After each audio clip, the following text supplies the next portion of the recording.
The following Defending Our America episode is presented without commercial interruption by Sig Sauer.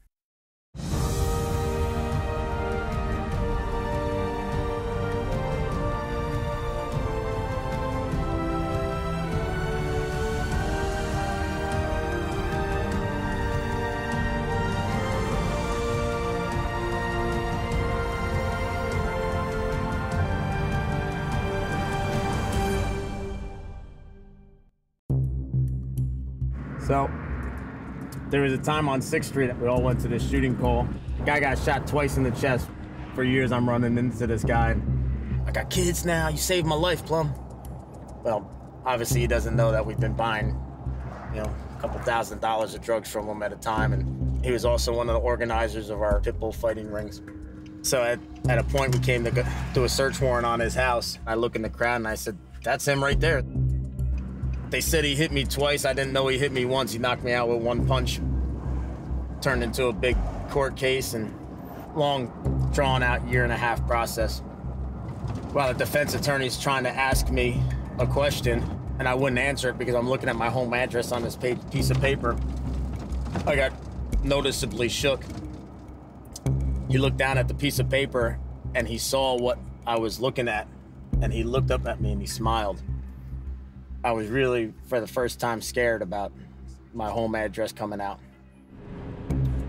I put this guy away for 42 years, and I kind of get it out of my mind. I'm never going to see this guy again. And one night, I'm in street crimes patrolling an unmarked car. I pull up to the corner, I look over, and this guy's standing right here staring me down. I said, how the hell do I know this guy?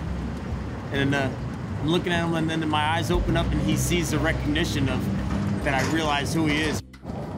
He contested the search warrant, and because he was able to beat the court process on the one thing, it became fruit of the poisonous tree, and everything that led up to that, even the assault on me, got thrown out. So I'm sitting here driving around thinking there's no fear in the world, and here one of my biggest adversaries is standing on the corner that I go to every night.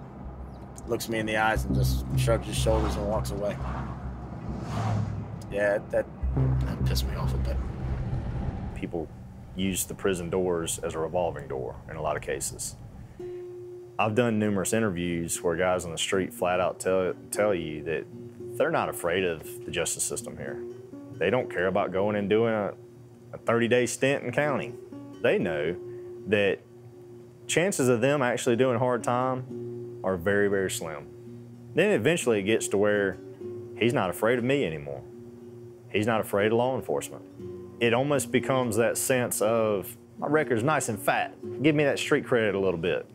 Yeah, it's simple possession, simple possession, simple possession. Then we get them with a distribution. Then maybe we get them with a gun charge. And then after that's done, now they take this plea and put them all together and they get 3 to 5 years in jail.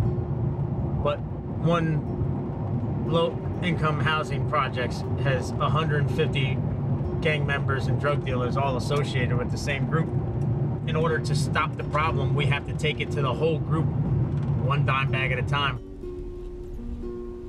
I think a lot of law enforcement are very well-intentioned and good-meaning people that go in because they have a sense of service and almost like an obligation to society to give something back. And I think, unfortunately, that when you see the criminals that you arrest over and over and over again get out and not face the penalty for the crimes they've committed and been convicted of, it's hard not to be disheartened. It's hard not to say, I'm a failure. Personally, you're doing what you should be doing. Personally, you're affecting the arrests and trying to provide for the safety of others. But the system itself is letting you down as a cop. And that's a tough thing to grapple with, because nobody wants to see the work they've done undone by somebody else, but that's literally what happens. You spend 50, 60, 70 hours a week working these caseloads for months, years at a time. You finally get that guy arrested. And then you have him who hires an off-the-wall great attorney that finds some little small misspelled word in your case that changes everything.